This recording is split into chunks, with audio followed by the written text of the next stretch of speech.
World History Discussions, Chapter 8, Part 11. There's a little foreshadowing. Wang Mang, the usurper of the throne, briefly between the early Han and the later Han dynasties, the socialist emperor. And we're going to get to what led to him and what eventually led to the fall of the Han Dynasty a couple hundred years later.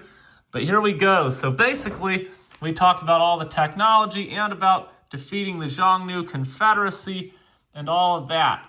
But however, these adventures into Central Asia were expensive and somebody had to pay for them. Han Wudai taxed people heavily and confiscated land from wealthy individuals, sometimes pretending these people had broken the laws. Although they didn't kill industry and commerce in China, these measures discouraged investment in manufacturing and trading enterprises, which in turn weakened the economy. Also, the rich and the poor divide increased greatly. Rich people ate lots of pork and fish, but the poor just ate rice and grain. The rich dressed in silk and wore leather shoes, jade, gold jewelry, and the poor dressed in hemp and wore sandals.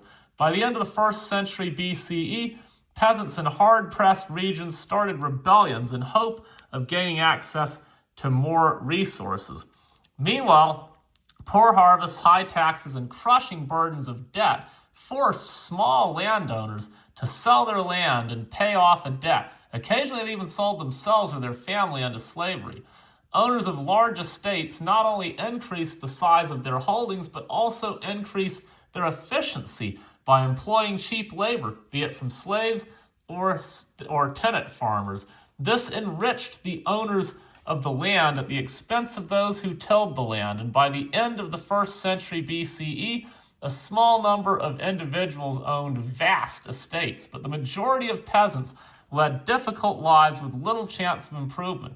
Because Han emperors relied heavily on political cooperation of these large landowners, they really had no incentive to fix the system, and banditry and sporadic peasant rebellion became more common. In 6 AD, or 6 CE if you want to call it that, a 2-year-old boy inherited the Chinese throne.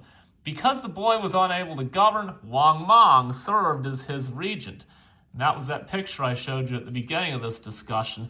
Many officials urged Wang Mang to take the throne, and in 9 CE, he did just that, claiming that the mandate of heaven had passed from the Han Dynasty down to his family.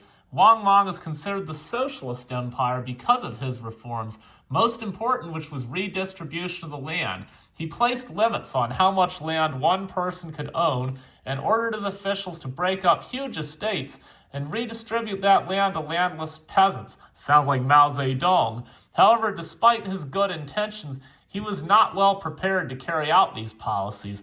The wealthy landed elite did not like having their land taken away, and even the peasants were confused by these policies. This led to several years of chaos and years of poor harvest, which led to a widespread famine. Also sounds like Mao. I think we get to Mao Zedong in chapter 36 in Communist China in 1949. But anyway, this sparked revolts against Wang Mang's rule, and in 23 CE, coalition of disgruntled landlords and desperate peasants ended his dynasty and his life. 2 years after his fall, in 25 CE, the Han Dynasty reasserted itself, moving its capital east to Liaoyang due to the destruction of Chang'an, later Han Dynasty. And despite a strong central administration, presence in Central Asia, Xiongnu in submission, and firm control over the Silk Roads, the later Han Dynasty from 25 to 220 CE was much weaker than the earlier Han Dynasty because they still hadn't solved a lot of the problems that led to the fall of the early Hans. You had the Yellow Turban Uprising from 184 to 205 when peasants wearing yellow turbans staged a massive protest. Han put it down, but it showed weakness. Then you had factions at the central court. This paralyzed the government. This included Confucian scholar bureaucrats and court eunuchs who sought to increase their power and destroy their rivals.